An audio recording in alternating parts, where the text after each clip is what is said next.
Resonance ওয়ার্ল্ডের YouTube চ্যানেলে সকলকে আবার স্বাগত জানাই। আজকে আমরা কলিগেটিভ প্রপার্টির 3 নম্বর ক্লাসে অভিস্রবণ চাপ এবং সেই সংক্রান্ত ভ্যান টপের যে সূত্রাবলী এবং অভিস্রবণ চাপ যে একটা কলিগেটিভ প্রপার্টিস, কেন কলিগেটিভ প্রপার্টিস সেটাকে নিয়ে আলোচনা করব। তার আগে একটা গুরুত্বপূর্ণ কথা বলে রাখি, তোমরা যারা এখনও আমার ইউটিউব চ্যানেলকে সাবস্ক্রাইব করোনি এবং বেল আইকন প্রেস করোনি, তারা অবশ্যই এই চ্যানেলকে সাবস্ক্রাইব করো এবং বেল আইকন প্রেস করে রাখো, যাতে পরবর্তী ভিডিও দিলেই তোমরা সাথে সাথে নোটিফিকেশান পেয়ে যাও। আমি কনস্ট্যান্ট ক্লাসটাকে কন্টিনিউ করব। লকডাউন পিরিয়ডে তোমাদের সেটা ভীষণ প্রয়োজন এবং আশা করছি তোমাদের যদি একটু উপকারে লাগে সেটা আমার জন্য একটা ভালো লাগার কাজ হবে আর কি। তো কলিগেটিভ প্রপার্টিজ, অভিস্রবণ চাপ শুরু করছি আমরা। অভিস্রবণ চাপ, দেখো অভিস্রবণ একটা এমন একটা পদ্ধতি, আমরা ব্যাপন জানি যে ব্যাপনে সাধারণত বেশি ঘনত্ব থেকে কম ঘনত্বের দিকে কণাগুলো যাতায়াত করে, বেশি ঘনত্ব থেকে কম ঘনত্বের দিকে। কিন্তু অভিস্রবণ কি না, অভিস্রবণ হচ্ছে না যে পদ্ধতিতে অর্ধভেদ্য পর্দার মধ্য দিয়ে। এবার একটা প্রশ্ন হচ্ছে, অর্ধভেদ্য পর্দা কি? এই যে অর্ধভেদ্য পর্দা, এটা কি? অর্ধভেদ্য পর্দা হচ্ছে যে এরা দ্রাবক অণুকে যেতে পারমিশন দেবে, কিন্তু দ্রাব অণুকে যেতে পারমিশন দেবে না। সাধারণত এদেরকে বলা হয় সেমি পারমিয়েবল মেমব্রেন বা অর্ধভেদ্য পর্দা। দ্রাবক অণুকে যাওয়ার পারমিশন দেবে, দ্রাব অণুকে যাওয়ার পারমিশন দেবে না। তবে এটা আবার সব ক্ষেত্রে সঠিকও নয়। এটা কখন প্রযোজ্য? যদি দ্রাবক অণুর সাইজ ছোট হয় এবং দ্রাবের সাইজ, কণার সাইজ যদি অনেক বড় হয় তাহলে। কিন্তু অভিস্রবণের পেছনে অন্য একটা বৈজ্ঞানিক ব্যাখ্যা আছে, বাষ্পচাপের ব্যাখ্যা আছে, তারপর হচ্ছে রাসায়নিক তড়িৎ বিভব যেটা, অর্থাৎ ইলেকট্রোড পোটেন্সিয়াল যেটা, সেই পোটেন্সিয়ালে একটা ব্যাখ্যা আছে, সেই ব্যাখ্যাটা আমাদের আছে। তাহলে অভিস্রবণ হচ্ছে যে আমরা সাধারণভাবে ধরে নিই যে দ্রাবক অণুকে যাওয়ার পারমিশন দেবে, এই পর্দার মধ্যে দিয়ে বা এই মেমব্রেনের মধ্যে দিয়ে দ্রাবক অণু চলাচল করতে পারবে, কিন্তু দ্রাবের অণু চলাচল করতে পারবে না। তাহলে অর্ধভেদ্য পর্দা দিয়ে যদি দুটো দ্রবণ, একটা কম গাঢ়ত্বের দ্রবণ, একটা বেশি গাঢ়ত্বের দ্রবণ, মানে একটা দ্রবণে আমরা কম চিনি গুলেছি 100 ml জলে, আর একটা 100 ml জলে আমরা বেশি চিনি গুলেছি, যদি এই দুটো চিনির দ্রবণকে আমরা অর্ধভেদ্য পর্দা দিয়ে পৃথক করে রাখি, অথবা একদিকে বিশুদ্ধ জল নিলাম, আর বিশুদ্ধ দ্রাবক, আরেকদিকে চিনির দ্রবণ নিলাম, যদি পৃথক করে রাখা হয়, তাহলে কম গাঢ়ত্ব থেকে বেশি গাঢ়ত্বের দিকে অথবা বিশুদ্ধ দ্রাবক থেকে দ্রবণের দিকে দ্রাবক কণার যে স্বতঃস্ফূর্ত গমন, এই কথাটা মাথায় রাখতে হবে, স্বতঃস্ফূর্ত গমন, অর্থাৎ স্বাধীনভাবে নিজের ইচ্ছায় যায়, কেউ তাকে বাধ্য করে না, এই স্বতঃস্ফূর্ত যে যাওয়া, এই যাওয়াটাকে আমরা বলবো অভিস্রবণ। তাহলে ব্যাপারটা বোঝা গেল, কম গাঢ়ত্ব থেকে বেশি গাঢ়ত্বের দিকে যাবে অথবা বিশুদ্ধ দ্রাবক থেকে দ্রবণের দিকে যাবে। প্রশ্ন হচ্ছে যে এই অভিস্রবণ কেন হয়, সেটা একটা প্রশ্ন। একটা পিকচার দিয়ে আমরা একটু ব্যাপারটা বোঝাতে চেষ্টা করি যে অভিস্রবণ কী এবং অভিস্রবণ চাপটা কী। ধরো আমরা ডান দিকে একটা টিউব নিয়েছি, একটা ইউ আকৃতির টিউব। এই ইউ আকৃতির টিউবের মাঝখানে একটা অর্ধভেদ্য পর্দা আছে, এই অর্ধভেদ্য পর্দা মাঝখানে রয়েছে এবং তোমরা দেখতে পাচ্ছ যে একদিকে আমরা ডান দিকে নিয়েছি ইউ টিউবটার ডান দিকে হচ্ছে বিশুদ্ধ দ্রাবক আর বাম দিকে হচ্ছে চিনির দ্রবণ, অর্থাৎ দ্রাবক এবং দ্রবণ একটা অর্ধভেদ্য পর্দা দিয়ে পৃথক করা আছে। এবার তোমরা বলো যে অভিস্রবণ যা বুঝলে তাতে বিশুদ্ধ দ্রাবক থেকে দ্রবণের দিকে দ্রাবক অণুগুলো এদিক থেকে এদিকে যেতে শুরু করবে, বিশুদ্ধ দ্রাবক থেকে দ্রবণের দিকে দ্রাবক অণুগুলো যেতে শুরু করবে। তাহলে কি হবে? কিছুক্ষণ পর আমরা দেখব যে চিনির দ্রবণটা যে প্রান্তে আছে, অর্থাৎ এদিকে দ্রবণের উচ্চতা বেড়ে গেছে, আর বিশুদ্ধ দ্রাবক যেদিকে আছে সেদিকে উচ্চতা কমে যাচ্ছে। এখন প্রশ্ন হচ্ছে যে এই ঘটনাটা ঘটে কেন? বিশুদ্ধ দ্রাবক বা কম ঘনত্বের দ্রবণ থেকে বেশি ঘনত্বের দ্রবণের দিকে দ্রাবক অণুর এই চলনটা ঘটে কেন? প্রথমে আমরা বাষ্প চাপ দিয়ে ব্যাখ্যা করি। তোমরা পড়েছো যে বিশুদ্ধ দ্রাবকের বাষ্পচাপ যদি P0 হয় আর চিনির দ্রবণের বাষ্পচাপ যদি P হয়, তাহলে আমরা অলরেডি আগের ক্লাসে পড়েছি যে P0 greater than P, P0 greater than P। তাহলে ডান দিকে অর্থাৎ দ্রাবকের দিকে বাষ্পচাপের মান বেশি, আর বাম দিকে অর্থাৎ চিনির দ্রবণের দিকে বা দ্রবণের দিকে বাষ্পচাপের মান কম। বাষ্পচাপের মান কম বলে আর এদিকে বেশি বলে বাষ্পচাপের মানকে ব্যালেন্স করার জন্য আমরা এগুলো কি নিয়েছি, এগুলো পিস্টন দেওয়া আছে, পিস্টনগুলো ওঠানামা করতে পারে স্বাধীনভাবে, ভারহীন এবং ঘর্ষণহীন পিস্টন স্বাধীনভাবে ওঠানামা করতে পারে। তাহলে এই বাষ্পচাপের মানকে ব্যালেন্স করার জন্য কি হয় না, বিশুদ্ধ দ্রাবকগুলো দ্রবণের দিকে যায়, বিশুদ্ধ দ্রাবকগুলো দ্রবণের দিকে যায়, ফলে দ্রবণের উচ্চতা বাড়ে, দ্রাবকের উচ্চতা কমে। তাহলে অ্যাকচুয়ালি ঘনত্বের দিক থেকে দেখতে গেলে বা গাঢ়ত্বের দিক থেকে দেখতে গেলে কম থেকে বেশির দিকে যাচ্ছে, কিন্তু যদি বাষ্পচাপের দিকে দেখো তাহলে বাষ্পচাপ কিন্তু ডান দিকে বেশি, বাম দিকে কম। আমি একটা এক্সাম্পল দিই। মনে করা যাক যে এদিকে বাষ্পচাপের মান, বিশুদ্ধ জলে বাষ্পচাপ আমরা জানি 60 মিলিমিটার, মানে 760 মিলিমিটার পারদ, 760 মিলিমিটার পারদ। ধরে নাও চিনির দ্রবণের বাষ্পচাপ, ধরে নিচ্ছি আমরা যে চিনির দ্রবণের বাষ্পচাপ হচ্ছে 730, এটা সে মিলিমিটার পারদ ধরে নিলাম, সে। তাহলে পার্থক্য কত, ডিফারেন্স কত, ডেল পি কত না, ডেল পি হচ্ছে P not minus P is equal two 30 millimetre পারদ, 30 মিলিমিটার পারদ। অর্থাৎ ডান দিকে আমাদের 30 মিলিমিটার পারদ কম আছে, 30 মিলিমিটার পারদ চাপ কম আছে, 30 মিলিমিটার পারদ চাপ কম আছে। এই চাপটাকে ব্যালেন্স করার জন্য ডান দিক থেকে বিশুদ্ধ দ্রাবক বাম দিকে যাচ্ছে, বাম দিকে 30 মিলিমিটার পারদ চাপ কম আছে, ফলে এটাকে ব্যালেন্স করার জন্য যাচ্ছে।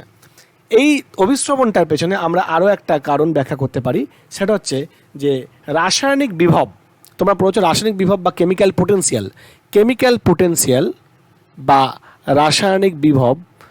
এই কেমিক্যাল পোটেনশিয়ালের ভ্যালু, যেটাকে আমরা মিউ বলি, মিউ, কেমিক্যাল পোটেনশিয়ালকে আমরা মিউ দিই না, mu solvent is greater than mu solution. তাহলে সলভেন্টের থেকে সলিউশনের রাসায়নিক বিভব বা কেমিক্যাল পোটেনশিয়ালের ভ্যালু বেশি, বিশুদ্ধ দ্রাবকের রাসায়নিক বিভবের মান বেশি, দ্রবণের রাসায়নিক বিভবের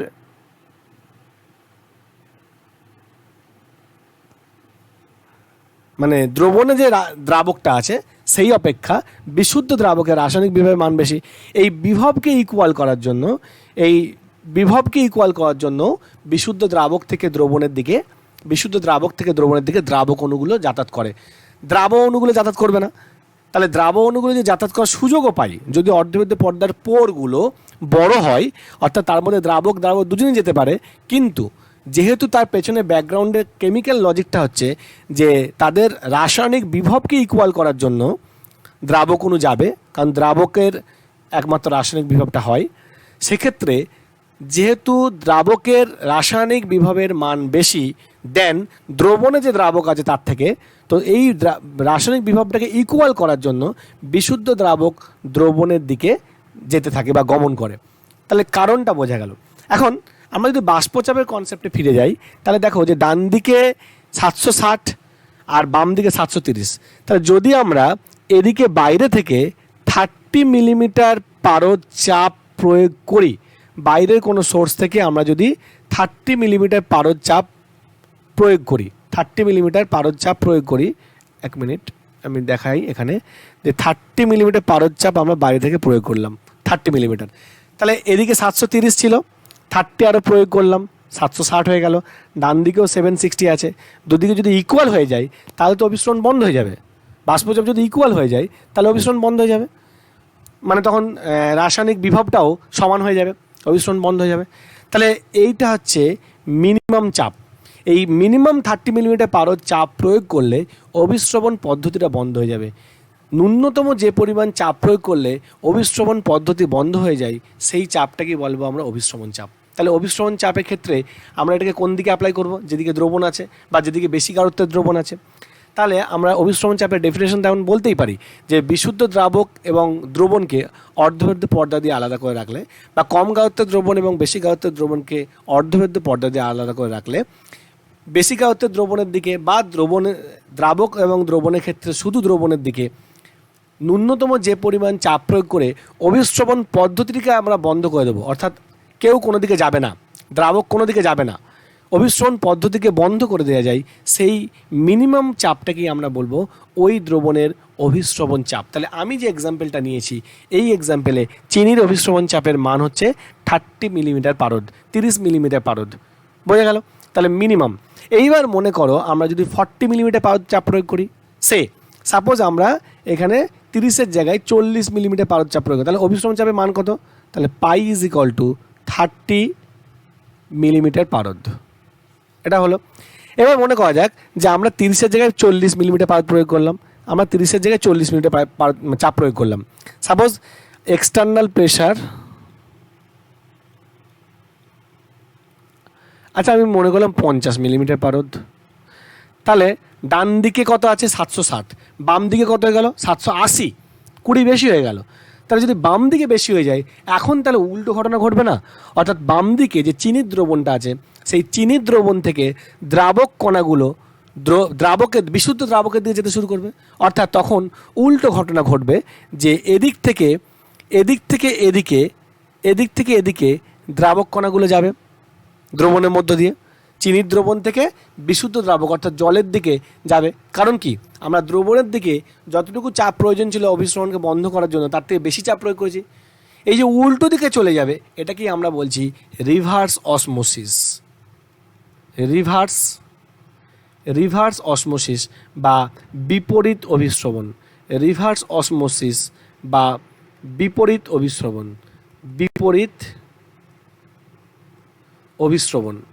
উল্টো অভিস্রবণ। আচ্ছা এবার ভাবতে থাকো তোমরা, যে যদি আমরা এই চিনির দ্রবণটাকে আরও বেশি ওইদিকে চাপ বাড়াতে থাকে, তাহলে একটা সময় কী হবে? চিনির কণা তো অর্ধভেদ্য পর্দা ভেদ করতে পারবে না। তাহলে একটা সময় কী হবে? ডান দিকে শুধু সমস্ত জল চলে আসবে, আর বাম দিকে চিনি পড়ে থাকবে।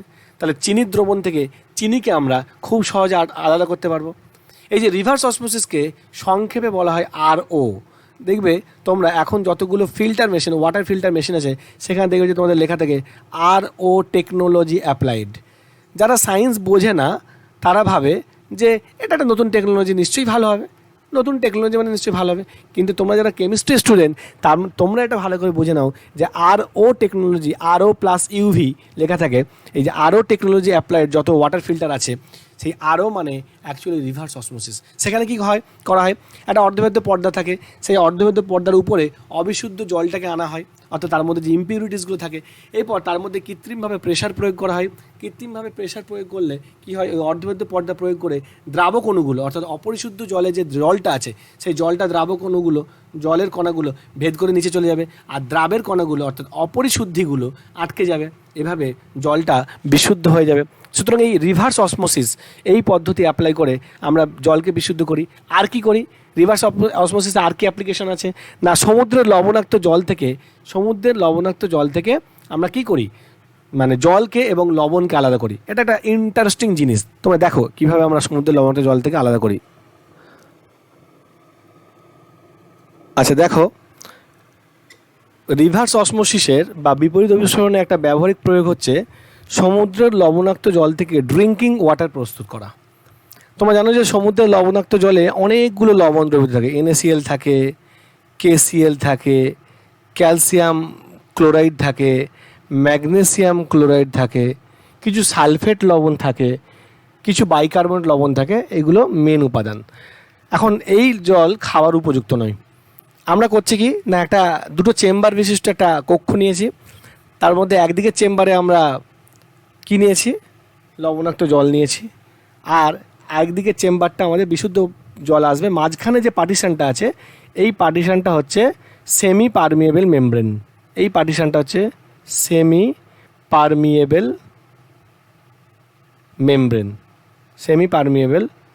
মেমব্রেন। অর্থাৎ অর্ধভেদ্য পর্দা।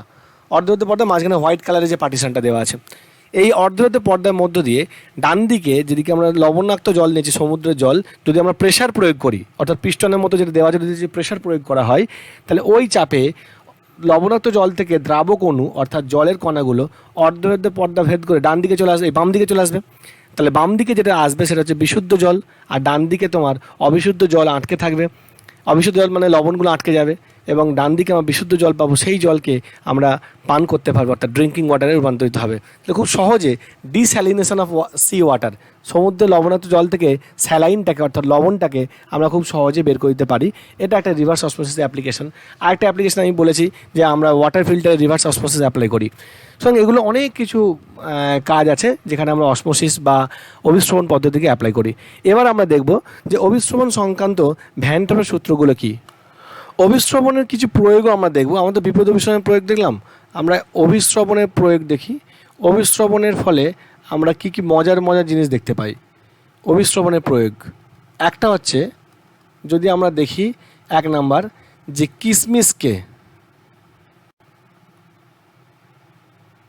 আচ্ছা অভিস্রবণের প্রয়োগটা আমরা একটু পরে পড়বো, আমরা তারপর আগে হাইপোটনিক দ্রবণ পড়ে নিয়ে পড়বো। তার আগে অভিস্রবণ চাপ সংক্রান্ত আমরা ভ্যান টপের সূত্রগুলো পড়ে নিই, সেটা বেটার হবে। ভ্যান টপের সূত্র, van Hoff's law, van Hoff's law regarding osmotic pressure. Van Hoff বলছে যে দুটো ইম্পর্টেন্ট সূত্র আছে। এক নাম্বার হচ্ছে যে কোনো একটি দ্রবণের অভিস্রবণ চাপ, তোমরা অভিস্রবণ চাপ কাকে বলে বুঝেছো, যে দুদিকে চাপের যে ইনইকুয়ালিটি থাকে, অসমতা থাকে, অর্থাৎ দ্রবণের দিকে মিনিমাম যেটুকু চাপ প্রয়োগ করলে, যখন আমরা একটা বিশুদ্ধ দ্রাবককে দ্রবণ থেকে পৃথক করব, তখন দ্রবণের দিকে ন্যূনতম যে পরিমাণ চাপ প্রয়োগ করলে অভিস্রবণ প্রক্রিয়াটা বন্ধ হয়ে যাবে, তাকেই বলা হবে ওই দ্রবণের অভিস্রবণ চাপ। এখন ভ্যান টপ বলছে যে পাই ভ্যারিজাস সি যখন টি স্থির, অর্থাৎ সি মানে কি, সি মানে মোলার কনসেন্ট্রেশন বা মোলার গাঢ়ত্ব কনসেন্ট্রেশন বা মোলার গাঢ়ত্ব, দ্যাট ইজ যার ইউনিটটা হচ্ছে মোল পার লিটার। 1 লিটারে কত মোল দ্রাব আছে, 1 লিটারে কত মোল দ্রাব আছে, 1 লিটার দ্রবণে কত মোল দ্রাব আছে, সেটাই তার মোলার কনসেন্ট্রেশন, তোমরা জানো। তাহলে পাই ভ্যারিজাস সি যখন টি স্থির, এটা মানেটা কি, এটার মানে হচ্ছে যখন নির্দিষ্ট উষ্ণতায় একই, ধর চিনির দুটো দ্রবণ নেবে, একটা কম গাঢ়ত্বের দ্রবণ, একটা বেশি গাঢ়ত্বের দ্রবণ। যেটা কম গাঢ়ত্বের দ্রবণ তার অভিস্রবণ চাপের মান কম, যেটা বেশি গাঢ়ত্বের দ্রবণ তার অভিস্রবণ চাপের মান বেশি, অর্থাৎ গাঢ়ত্ব যার বেশি হবে তার অভিস্রবণ চাপ বেশি হবে। তাহলে আমরা এখান থেকে লিখতে পারি যে π1/π2 সমান C1/C2, যেহেতু সমানুপাতিক, তাহলে π1/π2 সমান C1/C2। এটা গেল অভিস্রবণ ভ্যান টপের প্রথম সূত্র, অভিস্রবণ চাপ সংক্রান্ত। দ্বিতীয় সূত্র কি ভ্যান টপের সেকেন্ড ল কি, ভ্যান টপের সেকেন্ড ল হচ্ছে যে পাই ভ্যারিজাস টি যখন সি স্থির, অর্থাৎ নির্দিষ্ট গাঢ়ত্ব মানে কি একটাই দ্রবণ যার গাঢ়ত্ব ফিক্সড, ওখানে আমরা দুটো আলাদা দ্রবণ নিচ্ছিলাম, মানে একই যৌগের বা একই পদার্থের দুটো ভিন্ন ভিন্ন দ্রবণ নিচ্ছিলাম যাদের গাঢ়ত্ব আলাদা, তাদের উষ্ণতা স্থির ছিল। এখন একটাই দ্রবণ নিয়েছি, অর্থাৎ তার মোলার গাঢ়ত্ব স্থির, কিন্তু ওই দ্রবণটাকে একবার কম উষ্ণতায় একবার বেশি উষ্ণতায় যদি পরীক্ষা করি, কম উষ্ণতায় অভিস্রবণ চাপ কম, বেশি উষ্ণতায় অভিস্রবণ চাপ বেশি, অর্থাৎ অভিস্রবণ চাপ পরম উষ্ণতার সঙ্গে সমানুপাতিক, অভিস্রবণ চাপ পরম উষ্ণতার সঙ্গে সমানুপাতিক। এটা মাথায় রাখতে হবে যে অভিস্রবণ চাপ পরম উষ্ণতার সঙ্গে সমানুপাতিক। তাহলে পাই ভ্যারিজাস টি মানে আমরা এখান থেকে বলবো যে π1/π2 সমান T1/T2। এখন এই 1 নম্বর এবং 2 নম্বর সমীকরণকে যদি আমরা মার্জ করি, অর্থাৎ যৌগিক ভেদে, তাহলে কি দাঁড়াচ্ছে না পাই ভ্যারিজাস সি ইন্টু টি যখন সি এবং টি উভয়েই পরিবর্তনশীল। তোমরা ভেদ জানো, উভয়ই পরিবর্তনশীল। তাহলে একটা কনস্ট্যান্ট দিয়ে গুণ করতে হয়, pi is equal to K into C into T. সব জায়গাতেই আমার নামটা চলে আসে আর কি, খালিদের কে, কনস্ট্যান্ট মানেই আমাকে খুঁজতে হবে। তো pi is equal to K into C into T, যেখানে সিটা কি মোলার কনসেন্ট্রেশন। এখন এক্সপেরিমেন্ট করে দেখা গেছে যে কে এর মানটা আর এর সঙ্গে সমান, যেখানে আর সমান তোমরা জানো মোলার গ্যাস কনস্ট্যান্ট বা মোলার গ্যাস ধ্রুবক, অর্থাৎ যেটাকে আমরা বলি ইউনিভার্সাল কনস্ট্যান্ট, সমস্ত গ্যাসের ক্ষেত্রে যার মান সমান 1 গ্রাম অনু সমস্ত গ্যাসের ক্ষেত্রে। তো K is equal to R, এটা এক্সপেরিমেন্ট করে দেখা গেছে। তাহলে pi is equal to K C T ছিল, এখন সে কে এর জায়গায় যদি আমরা আর বসাই, তাহলে সমীকরণটা দাঁড়াবে pi is equal to R into C into T. তাহলে এই সমীকরণ দাঁড়ালো, এটা একটা আমাদের সমীকরণ, এটা একটা গুরুত্বপূর্ণ সমীকরণ অভিস্রবণ চাপ সংক্রান্ত। এবার এখানে আমাদের আরও কিছু কথা বলার আছে, যে তোমরা জানো সি সমান কি মোলার গাঢ়ত্ব, অর্থাৎ মোল পার লিটার, কার মোল সংখ্যা, দ্রাবের মোল সংখ্যা। দ্রাবের মোল সংখ্যাকে আমরা সবসময় কী ধরি, N2, তাহলে N2/V, যেখানে N2 সমান দ্রাবের মোল সংখ্যা, N2 সমান দ্রাবের মোল সংখ্যা, আর V সমান দ্রবণের আয়তন। কিন্তু এখানে একটা কথা বলার আছে, দ্রবণের আয়তনটাকে সবসময় লিটারে নিতে হবে। তাহলে N2/V, আবার N2 সমান, তাহলে আমাদের এই সমীকরণটা কি দাঁড়াবে, এই সমীকরণটা দাঁড়াবে N2 ইন্টু RT/V, এটা 2 নম্বর ইকুয়েশন। আবার তোমরা জানো N2 সমান W2/M2, এটা যদি আমরা এখানে বসিয়ে দিই তাহলে পাই সমান দাঁড়াবে যে W2 into RT by M2 into V কিন্তু অবশ্যই লিটারে, এটা মাথায় রাখতে হবে। এক্ষেত্রে আমরা আর এর ইউনিট সবসময় নিই 0.082 litre atmosphere kelvin inverse mole inverse, যেহেতু আমরা ভি এর। আচ্ছা, এবার তোমরা দেখো তাহলে সমীকরণটা দাঁড়ালো pi is equal to W2 RT by M2 into V, যেখানে তোমরা এটা বুঝতে পারছো যে M2টা হচ্ছে অজানা দ্রাবের আণবিক ওজন। তাহলে এই সমীকরণ থেকেও আমরা অজানা দ্রাবের আণবিক ওজন বের করতে পারবো, যেটা আমাদের কলিগেটিভ প্রপার্টি পড়ার মূল উদ্দেশ্য। এবং তোমাদেরকে এটাও জানিয়ে রাখি যে যতগুলো কলিগেটিভ প্রপার্টি আছে তার মধ্যে অবিশ্রবণ চাপ হচ্ছে সব থেকে ইজিয়েস্ট কলিগেটিভ প্রপার্টি, যার সাহায্যে সবথেকে সহজ ভৌত প্রক্রিয়ার সাহায্যে আমরা একটা অজানা দ্রাবের আণবিক ওজন বের করতে পারবো। এটা আমি বলবো যখন আমাদের আরও দুটো কলিগেটিভ প্রপার্টি পড়া হয়ে যাবে, তখন আমি বলবো যে কেন অবিশ্রবণ চাপের মাধ্যমেই আমরা খুব সহজে অজানা দ্রাবের আণবিক ওজন বের করতে পারবো। তাহলে অবিশ্রবণ চাপ সংক্রান্ত যে ভ্যান ডের সূত্র, তার গাণিতিক ফর্মুলা তোমরা পেয়ে গেলে, pi is equal to W2 RT into M2 by M2 into V, এই সমীকরণটা পেয়ে গেলে। এবার আমরা পড়বো যে মনে করো আমি চারটে দ্রবণ নিচ্ছি। মনে করো পাই গ্লুকোজ, এটার অবিশ্রবণ চাপ মনে করো 0.4 অ্যাটমসফিয়ার। মনে করো পাই সুক্রোজ, এটার অবিশ্রবণ চাপ মনে করো 0.6 অ্যাটমসফিয়ার। মনে করো পাই ইউরিয়া, এটা মনে করো 0.8 অ্যাটমসফিয়ার। আর মনে করা যাক এটা হচ্ছে ইউরিয়া, আর মনে করা যায় পাই ব্লাড, এটা হচ্ছে 0.6 অ্যাটমসফিয়ার। এই যে চারটে দ্রবণ আমি নিলাম, পাই ব্লাড, চারটে দ্রবণ আমি নিলাম, তোমরা কি ভালো করে খেয়াল করো, আমি তিনটে টার্ম এখন তোমাদের পড়াবো। একটা হচ্ছে আইসোটনিক, একটা হচ্ছে হাইপারটনিক, আর একটা হচ্ছে হাইপোটনিক সলিউশন।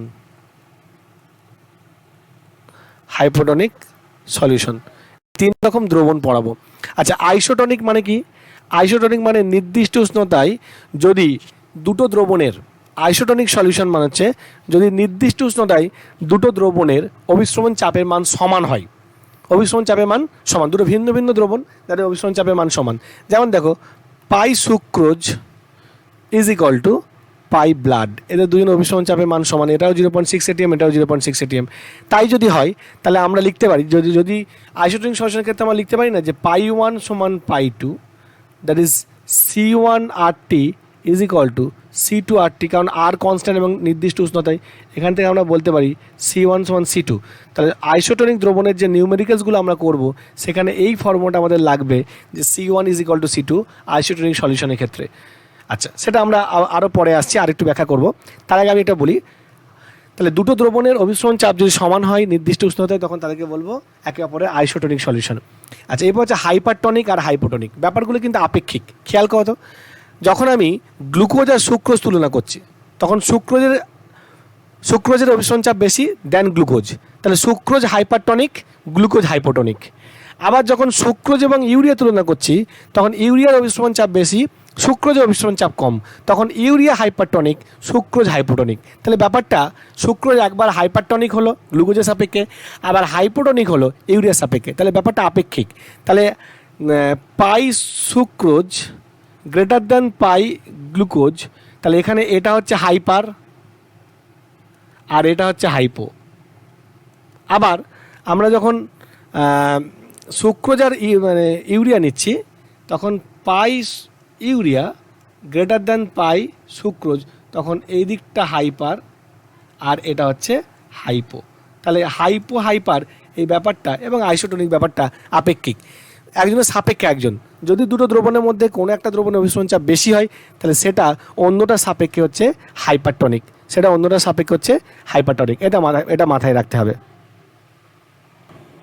আচ্ছা, তাহলে আমরা দেখছি, এবার আমরা দেখব অবিশ্রবণের প্রয়োগ, অবিশ্রবণের অ্যাপ্লিকেশন কী কী।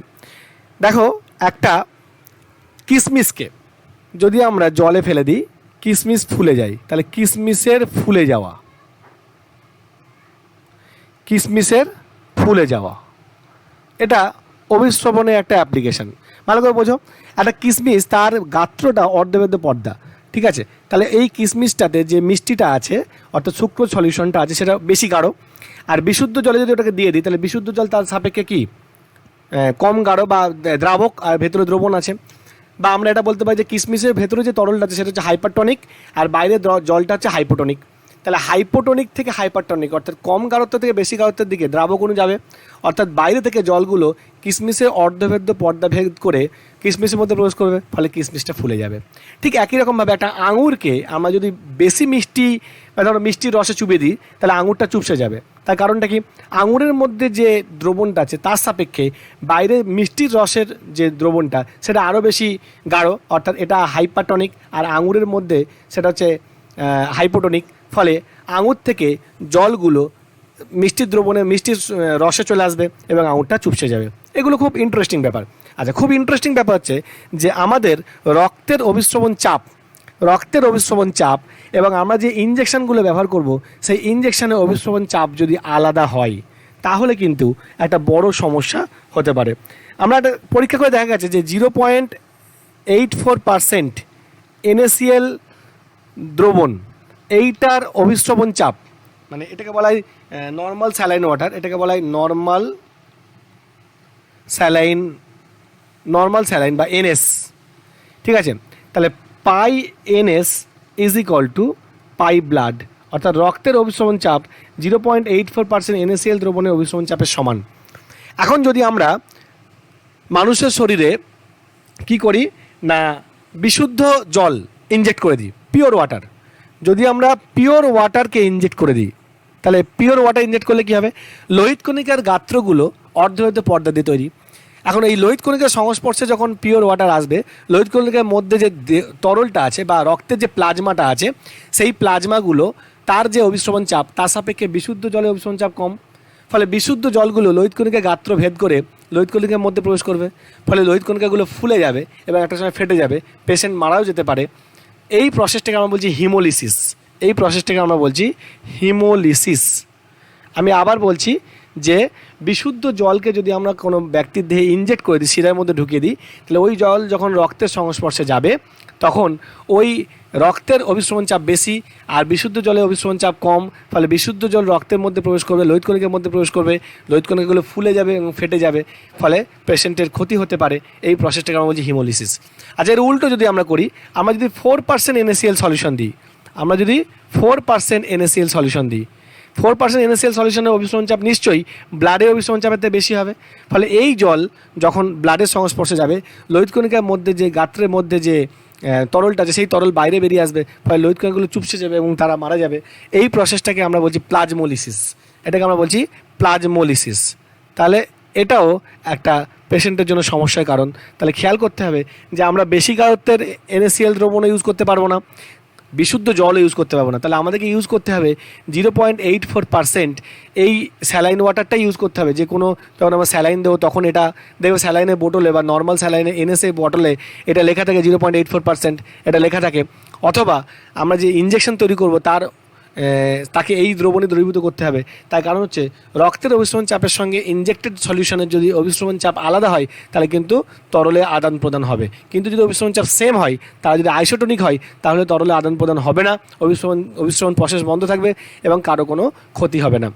আচ্ছা, এরপর ধর একটা গুরুত্বপূর্ণ প্রশ্ন আমাদেরকে পরীক্ষায় দেয় যে সমুদ্রের লবণাক্ত মাছকে যদি আমরা পুকুরে দিই,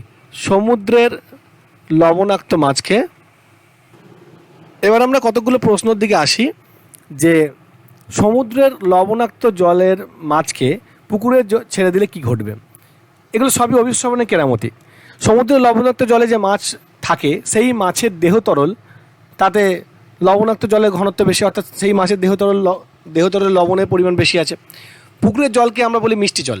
তাহলে পুকুরের জলে যখন ওই মাছকে ছেড়ে দেওয়া হবে, পুকুরের জল ওই মাছের দেহ তরলের সাপেক্ষে হাইপোটনিক এবং মাছের দেহ তরলটা আছে হাইপারটনিক, অর্থাৎ ওখানে লবণ জল আছে অর্থাৎ ঘনত্ব বেশি, আর পুকুরের জলটা মানে মিষ্টি জল অর্থাৎ সেখানে লবণ নেই।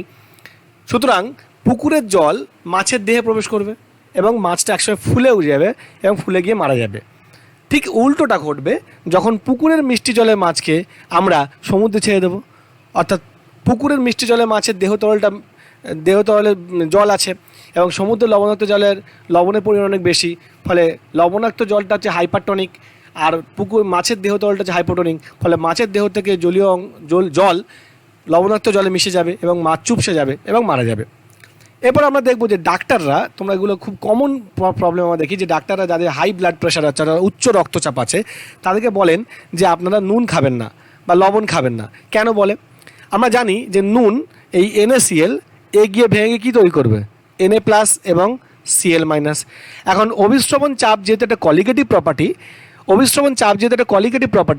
কলিগেটিভ প্রপার্টি কার উপর ডিপেন্ড করে? কণার সংখ্যার উপর ডিপেন্ড করে।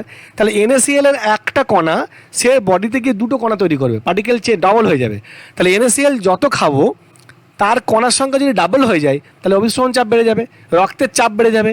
রক্তের চাপ বেড়ে গেলে তার তো ব্লাড প্রেশার এমনি বেশি, আবার নুন খেলে তার ব্লাড প্রেশার আরও বেড়ে যাবে, কারণ পার্টিকেল বেড়ে যাচ্ছে, নাম্বার অফ পার্টিকেল বেড়ে যাচ্ছে।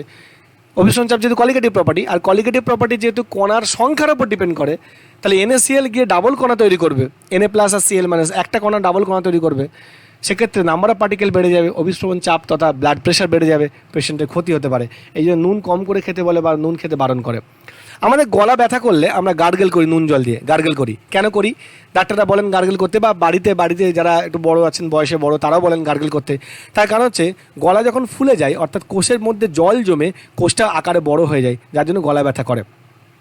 এখন নুন জল দিয়ে যখন গার্গেল করতে থাকি, তখন ওই নুন জলটা ওই কোষের সংস্পর্শে আসে।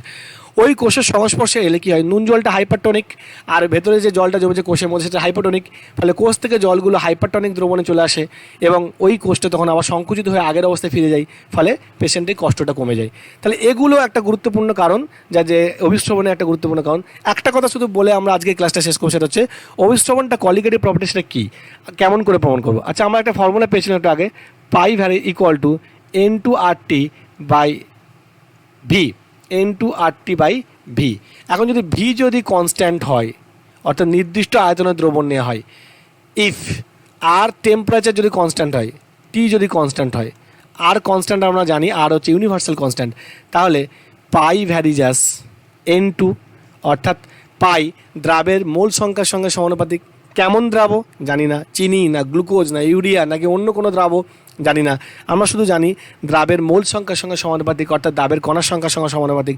যে সমস্ত বৈশিষ্ট্যগুলো, দ্রবণের যে সমস্ত ধর্মগুলো দ্রাবের কণার সংখ্যার সঙ্গে সমানুপাতিক, তাদেরকে আমরা বলি কলিগেটিভ প্রপার্টি। সুতরাং সেই অর্থে অভিস্রবণ চাপ একটি কলিগেটিভ প্রপার্টি।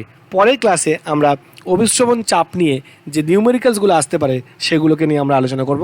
আজকের জন্য আমরা ক্লাসটা এখানে শেষ করলাম।